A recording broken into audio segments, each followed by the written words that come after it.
Hi viewers, అందరికి welcome friends. మన ఛానల్కి స్వాగతం friends. India versus Ireland second ఓడిఐలో ఇండియా 116 రన్స్ తేడాతో ఘనమైన విజయాన్ని సాధించి సిరీస్ 2-0 అయితే సిరీస్ మన గుప్పెట్లోనే వేసుకుంది. సో చాలా మంచి పర్ఫార్మెన్స్ అయితే రాబట్టింది టీమిండియా అని చెప్పుకోవచ్చు. సో ఎలా సాగింది మ్యాచ్ ఏంటి అని వివరాలకు వెళ్ళే కంటే ముందు ఫ్యూ ఇన్ఫర్మేషన్స్ ఉన్నాయి. ఈరోజు ఎస్జిఎం మీటింగ్ అయిన విషయం అందరికి తెలిసిందే. సో అయితే ఐపీఎల్ డేట్ కొంచెం మారింది. గతంలో March 14th స్టార్ట్ చేస్తారన్న ఊహాగానాలు వచ్చాయి. అయితే ఇప్పుడు ఈ మీటింగ్లో చెప్పాలి అంటే March 23కి పోస్ట్పోన్ చేశారు. అయితే కారణాలు అనేవి వివరించలేదు. ఎందుకు పోస్ట్పోన్ చేశారు అనేది కారణాలు మాత్రం వివరించలేదు. బట్ గట్టిగా వినిపిస్తున్న న్యూస్ ఏంటంటే ఇప్పుడు ఛాంపియన్స్ ట్రోఫీ అయిపోయిన తర్వాత కొన్ని ఫ్యూ డేస్ రెస్ట్ అనేది అవసరం ఉంటుంది ప్లేయర్స్కి, కోచెస్కి, అందరికీ. సో అది కారణంగా వినిపిస్తోంది. అందుకని మార్చారేమో అన్న ఊహాగానాలు అయితే వినిపిస్తున్నాయి. అయితే తదుపరి సమావేశం అనేది January 18th or 19th కొనసాగే అవకాశం ఉంది. అయితే ఈ సమావేశంలో ఐపీఎల్ గురించి కానీ నెక్స్ట్ ఇప్పుడు బీసీసీఐ ఐసీసీకి ఒక చిన్న రిక్వెస్ట్ పెట్టింది. అదేంటంటే స్క్వాడ్ సెలెక్షన్. ఆ స్క్వాడ్ సెలెక్షన్లో 14 మెంబర్స్ అనే వాళ్ళు లిస్ట్లో ఉన్నారు. బట్ ఇంకొకరు అయితే పెండింగ్ ఉంది. ఒకవేళ బుమ్రా గురించి వారం తర్వాత ఒకవేళ చూసి వారంలోగా ఎలాంటి అప్డేట్ వస్తే అప్పుడు ప్రకటిస్తారని తెలుస్తోంది, బుమ్రా ఉన్నా లేకున్నా. బట్ చూద్దాం. అయితే రోహిత్ శర్మ కూడా ఫ్యూ ఇయర్స్ పాటు కొనసాగుతానని అయితే స్పష్టం చేశాడు కెప్టెన్గా. మరి చూద్దాం. మరి విజయాల పర్సంటేజ్ అనేది పెరగాలని అయితే మనందరం మనస్ఫూర్తిగా కోరుకుందాం. ఓకే ఫ్రెండ్స్, ఇక ఏంటి ఎలా జరిగింది మ్యాచ్ అనేది వివరాలకు వెళ్ళిపోదాం. So let's move into the topic. Hi hello నమస్తే my dear H5T creators YouTube channel. మీకు గనక మా వీడియోస్ నచ్చినట్లయితే లైక్ చేయండి, అలాగే కామెంట్, షేర్ అండ్ సబ్స్క్రైబ్ చేయండి. పక్కనే ఉన్నటువంటి ఆప్షన్స్లోకి వెళ్ళి ఆల్ అనే ఆప్షన్ని సెలెక్ట్ చేసుకోండి. ఇలా సెలెక్ట్ చేసుకోవడం ద్వారా మా వీడియోస్ ఎప్పటికప్పుడు అందరికంటే ముందుగా మీకు నోటిఫికేషన్లో వస్తుంది. సో టాస్ గెలిచి మొదట బ్యాటింగ్ ఎంచుకున్న టీమిండియా మంచి స్టార్ట్ అయితే రాబట్టిందని చెప్పుకోవచ్చు. స్మృతి మందన అండ్ ప్రతిక రావల్ ఎప్పటిలాగే వాళ్ళు మంచి పార్ట్నర్షిప్స్ నెలకొల్పుతూ వస్తున్నారు. ప్రతిసారి మంచి స్టార్ట్ అయితే అందిస్తున్నారు టీమిండియాకి. సో అదే ఈరోజు కూడా కనబడింది. 156 runs opening start, standard start, flying start అని ఎన్ని చెప్పుకున్నా తక్కువే, ఎన్ని విధాలుగా వర్ణించినా తక్కువే ఈ పార్ట్నర్షిప్ గురించి. సో 156 రన్స్ పార్ట్నర్షిప్ వచ్చినప్పుడు స్మృతి మందాన ఫస్ట్ హాఫ్ సెంచరీ చేసింది. మొత్తంగా 28 హాఫ్ సెంచరీ అయితే చేసింది. తర్వాత స్మృతి మందన హాఫ్ సెంచరీకి చేరుకున్న కొద్దిసేపట్లోనే ప్రతిక రావల్ కూడా హాఫ్ సెంచరీ సాధించడం జరిగింది. ఇద్దరు పోటాపోటీగా రన్స్ అయితే చేస్తూ వచ్చారు. 156 రన్స్ అయితే చేశారు. అయితే 156 స్కోర్ ఉన్నప్పుడు స్మృతి మందాన అవుట్ అయింది. అర్లిన్ కేలీ బౌలింగ్లో క్యాచ్ జోర్జినా తీసుకోవడం జరిగింది. తర్వాత నెక్స్ట్ ఓవర్లోనే ఎవరైతే క్యాచ్ పట్టారో అదే బౌలర్ రావడం, ఆ ఫస్ట్ బాల్లోనే ప్రతిక రావల్ 67 రన్స్ వేసి అవుట్ అవ్వడం, స్మృతి మందన 73 రన్స్కి అయితే అవుట్ అయింది. ఆ వెంటనే 67 రన్స్కి ప్రతిక రావల్ అవుట్ అయిన తర్వాత సేమ్ స్కోర్ బోర్డ్ ఏం డిస్టర్బెన్స్ అయితే అవ్వలేదు. 156 స్కోర్ ఉన్న తర్వాత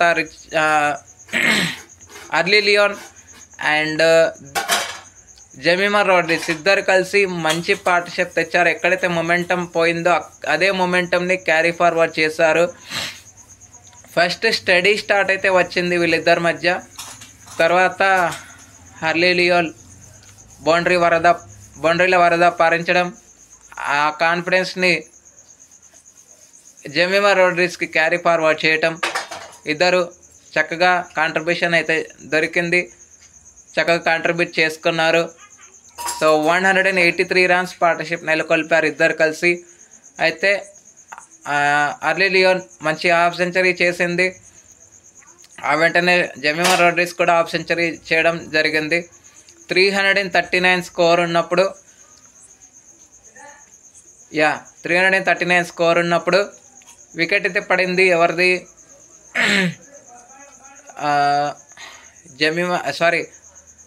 హర్లీ లియోన్ 89 రన్స్ చేసి అవుట్ అయింది. సో మొత్తంగా 183 రన్స్ పార్ట్నర్షిప్కి అయితే బ్రేక్ పడింది. సో తర్వాత రిచా ఘోష్ రావడమే బౌండరీతో స్టార్ట్ చేయడం. సో మనకు అందరికీ తెలిసిందే రిచా ఘోష్ యొక్క స్టాండర్డ్స్ ఏంటి అనేవి. సో తను 10 రన్స్ వేసి అవుట్ అయింది. But Jemimah Rodrigues మెడిన్ centuries in ODI, first ever century అయితే చేయడం జరిగింది. జెమిమా రోడ్రిగ్స్ సెంచరీ చేసి నెక్స్ట్ బాల్కే, అంటే బౌండరీ కొట్టిన నెక్స్ట్ బాల్కే అవుట్ అయింది. సో తర్వాత మరో వికెట్ పడకుండా జాగ్రత్త పడి సాలే సత్కారిని పంపించడం, తేజల్ వీరిద్దరు కలిసి మరో వికెట్ పడకుండా జాగ్రత్త పడి 370 రన్స్ అయితే స్కోర్ చేశారు. 370 స్కోర్లో ఈ ఐర్లాండ్ వాళ్ళు కొన్ని ఫ్యూ ఎక్స్ట్రాస్ అయితే సమర్పించారని చెప్పుకోవచ్చు. సో మొత్తంగా వికెట్స్ కనుక చూస్తే అర్లిన్ కేలీకి 2 వికెట్లు వచ్చాయి, బ్రెండన్ గాస్కి 2 వికెట్లు వచ్చాయి, జార్జినా డెమ్సీకి 1 వికెట్ అయితే వచ్చింది. సో మొత్తంగా 5 వికెట్స్ కోల్పోయి 370 రన్స్ చేసింది. అనంతరం లక్ష్య ఛేదను ఆరంభించిన ఐర్లాండ్కి మాత్రం స్టార్ట్ అద్భుతంగా వచ్చింది అని చెప్పడానికి యావరేజ్ స్టార్ట్ అని చెప్పుకోవచ్చు. 32 రన్స్ పార్ట్నర్షిప్ వచ్చింది. 32 రన్స్ పార్ట్నర్షిప్ వచ్చిన తర్వాత 12 రన్స్ వేసి గ్యాబీ లూయిస్, గత మ్యాచ్ హాఫ్ సెంచరీ 92 రన్స్ వేసినటువంటి గ్యాబీ లూయిస్ అవుట్ అవ్వడం జరిగింది. సో మొత్తంగా ఒక మాటలో చెప్పాలి అంటే వన్డే మ్యాచ్ని టెస్ట్ మ్యాచ్ ఆడారని చెప్పుకోవచ్చు ఐర్లాండ్ వాళ్ళు. బట్ కొలాప్స్ అవ్వలేదని చెప్పుకోవచ్చు. 7 వికెట్స్ మాత్రమే కోల్పోయింది. సో తర్వాత ఎప్పుడైతే గ్యాబీ లూయిస్ అవుట్ అయిందో తర్వాత సరఫ్ బ్రోప్స్తో పాటు కోల్టర్ రైలీ వీళ్ళిద్దరు కలిసి ఒక పార్ట్నర్షిప్ తెచ్చారు. 50+ రన్స్ పార్ట్నర్షిప్ తీసుకొచ్చిన తర్వాత సరఫ్ బ్రోప్స్ 28 రన్స్ వేసి అవుట్ అయింది. 28 రన్స్ వేసి అవుట్ అయిన తర్వాత వెంటనే బ్రెండన్ గాస్ కూడా 3 రన్స్ వేసి అవుట్ అయింది. అయితే 101 for the loss of 3 wickets పడిన తరుణంలో లర్నా డెలానీ రావటం, ఇద్దరు కలిసి 84 రన్స్ పార్ట్నర్షిప్ తీసుకురావడం. ఎవరెవరు? లర్నా డెలానీతో పాటు కోల్టర్ రైలీ. సో కోల్టర్ రైలీ 80 రన్స్ వేసి ఎప్పుడైతే అవుట్ అయిందో వికెట్ల పరంపర ఫ్లడ్ గేట్స్ ఓపెన్ అయినప్పటికీ కొంచెం ఫ్యూగా లేట్గా పడ్డాయని చెప్పుకోవచ్చు. బట్ చాలా చాలా అద్భుతంగా సాగించారు. సో మన వాళ్ళు 21 ఎక్స్ట్రాస్ అయితే ఇచ్చారు. సో ఎక్స్ట్రాస్ కొంచెం నియంత్రించుకుంటే చాలా బాగుంటుంది. ఎందుకంటే స్మృతి మందన చెప్పడం జరిగింది ఫ్యూ ఛాన్సెస్ డ్రాప్ చేశామని. సో ఛాన్సెస్ని కన్వర్జన్ చేసుకోవాలి అంటే నెక్స్ట్ మ్యాచ్ ఉంది కాబట్టి 15th రోజు ఆ మ్యాచ్లో ఖచ్చితంగా కంబ్యాక్ చేయాల్సిన అవసరం ఎంతైనా ఉందని చెప్పుకోవచ్చు. సో మొత్తంగా డెలానీ కూడా 37 రన్స్ వేసి ఎప్పుడైతే అవుట్ అయిందో రన్ రేట్ చాలా చాలా పెరిగిపోయింది అమాంతం. సో విజయం కూడా కష్టంగానే మారింది. బట్ 254 రన్స్ వరకు అయితే తీసుకురాగలిగారని చెప్పుకోవచ్చు. 254 రన్స్ చేసింది ఇన్ 50 ఓవర్స్. ఇక మన దాంట్లో వికెట్స్ కనుక చూస్తే దీప్తి శర్మ జులాంగ్ గోస్వామి యొక్క రికార్డ్ని బ్రేక్ చేసింది. ఆ రికార్డ్ ఏంటంటే తన 100th ఓడిఐలో 2 for 21 చేసింది. అయితే ఇప్పుడు దీప్తి శర్మ 3 వికెట్స్ తీసి 36 రన్స్ అయితే ఇచ్చిందని చెప్పుకోవచ్చు. సో తన రికార్డ్ని అయితే బ్రేక్ చేసింది 1 వికెట్ తీసి. సో దీప్తి శర్మకి 3, ప్రియా మిశ్రాకి 2, సయాలి సత్కారికి 1, తర్వాత టిటా సాధుకి 1 వికెట్ అయితే రావడం జరిగింది. ఇక player of the match award అయితే no doubt no surprise guys, Jemimah రోడ్రిగ్స్ని player of the match award అయితే వరించింది.